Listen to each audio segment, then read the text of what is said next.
On my first visit to the mosque several months ago, the Imam felt compelled to talk about the phrase Allahu Akbar and how it's used as a peaceful call to prayer and an exhortation, a way of praising Allah, sort of a liturgical formula throughout the khutbah and another peaceful context. He wanted to distance it from any association with terrorism. He wanted to make it very clear that the people who shout Allahu Akbar before they commit acts of violence are doing so not in accordance with Islam.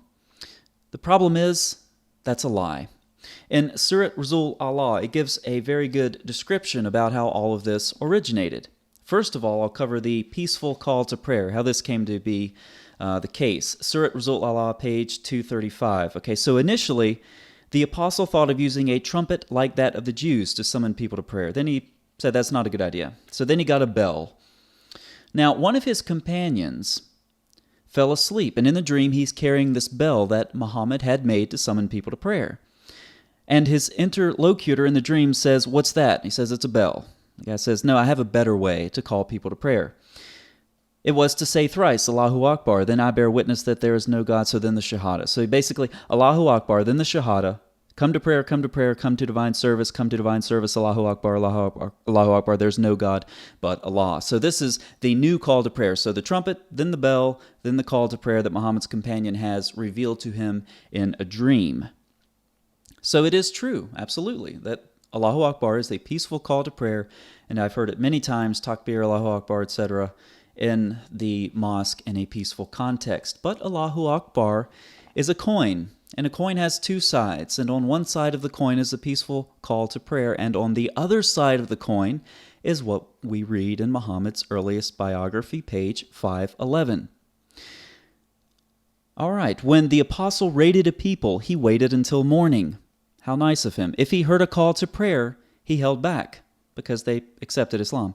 If he did not hear the call to prayer, he attacked. We came to Khaybar by night, and the apostle passed the night there. And when morning came, he did not hear the call to prayer, so he rode, and we rode with him. The workers of Khaybar were coming out in the morning with their spades and baskets to work in the fields.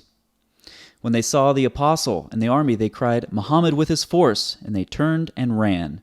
Muhammad said, "Allahu Akbar, Khaybar is destroyed. When we arrive in a people's square, it is a bad morning for those who have been warned." Two sides of the same coin. Allahu Akbar is a peaceful call to prayer, and it is a violent call to battle, so that the last thing your victims hear before they die is Allahu Akbar. Now, if you don't like Surat Rasul Allah, that's fine. I can read it from Sahih al-Bukhari as well, which confirms this in many places.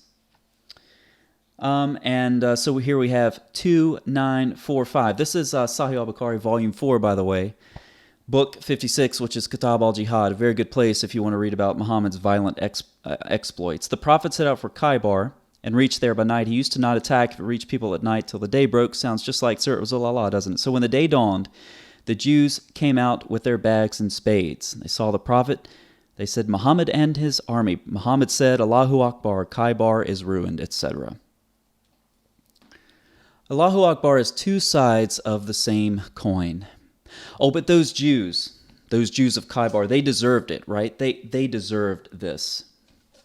Yeah, funny story.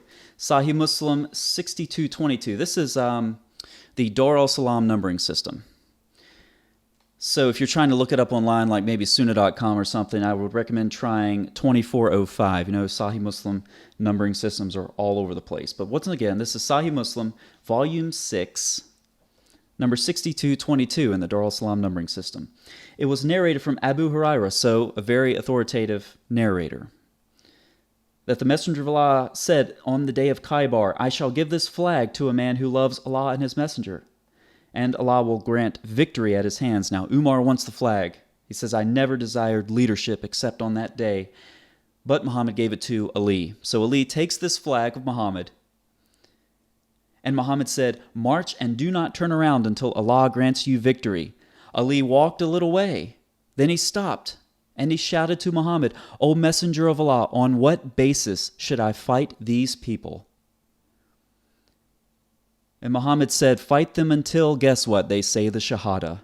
Fight them until they bear witness that none has the right to be worshipped but Allah, and that Muhammad is the messenger of Allah. If they do that, then they have protected from you their blood and their wealth, except for a right that is due to the Islamic State. And that's my paraphrase at the end.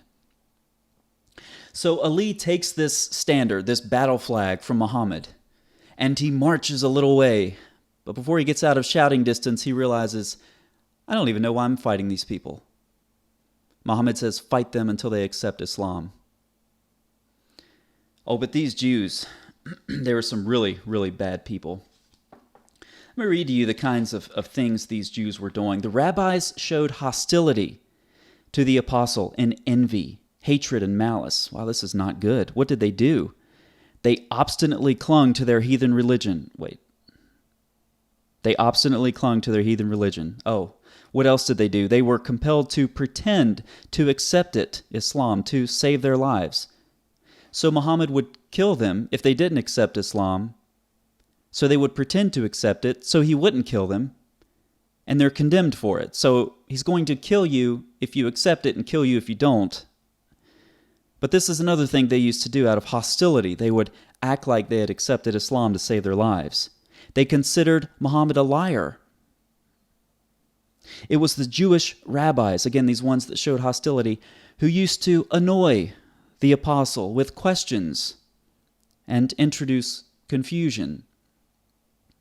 You know, I have asked, as a side note, I've asked the imams, 6 of them, at the local mosque, a lot of questions.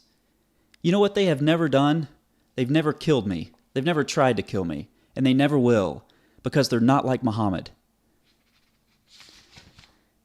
The rancorous opponents of the apostle and his companions, the men who asked questions, stirred up trouble against Islam, trying to extinguish it. Sounds like Surat al-Tawbah in the Quran, doesn't it?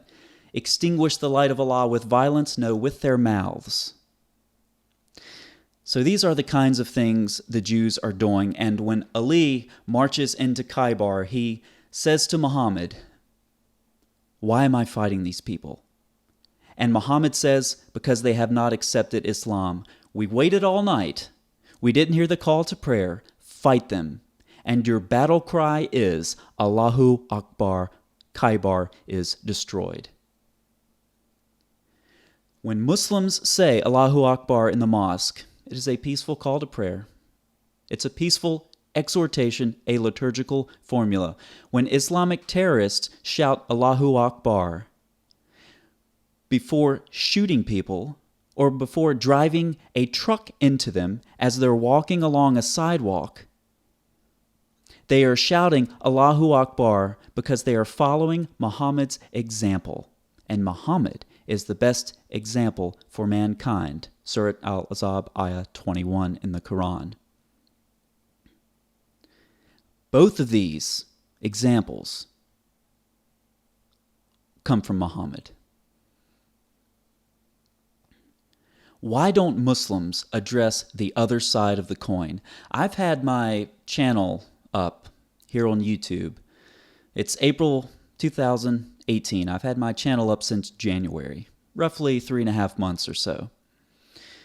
And what I've found, both here and elsewhere, is that Muslims are very good. I shouldn't say good. They're very eager to critique Christianity.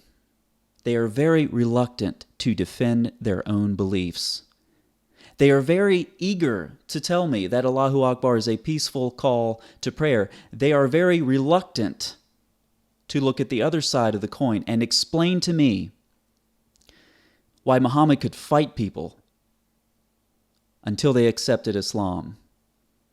They will not explain to me why it was right for Ali to charge into Khaybar under orders from Muhammad to fight a battle for which he had no idea why he was fighting.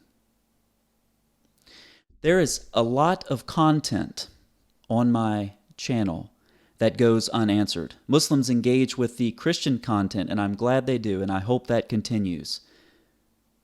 I have a multi-part series on women in Islam. I have a multi-part series on jihad. I have a comparison of Umar and Paul. I have a video of honor killings and why it is sanctioned in Islamic ideology, and it goes untouched. I encourage my Muslim friends to engage with the Christian content, but not to the exclusion of examining your own worldview and examining what Muhammad did. You need to be comfortable with being on the defensive as well as the offensive. I'll come out with a video within the next couple of months, as long as I can find the time. It will happen eventually. A comparison of Jesus and Muhammad, and it will not be fun. I expect Muslims to put forward a defense on these issues. The issue of Umar, the issue of Allahu Akbar, the issue of women in Islam, the issue of honor killing. I expect Muslims to be better at defending their own beliefs while continuing to engage with Christianity. So I would ask Muslims to consider the actions of your own prophet and ask yourself how on earth he could be held up as the excellent example for mankind, given his exploits that he carried out in the name of his God. It's a serious topic, and I expect Muslims to engage with it seriously. I'm asking why your prophet is condoned in the Quran by a supposedly loving and merciful and righteous God. That's my question for you. Good luck.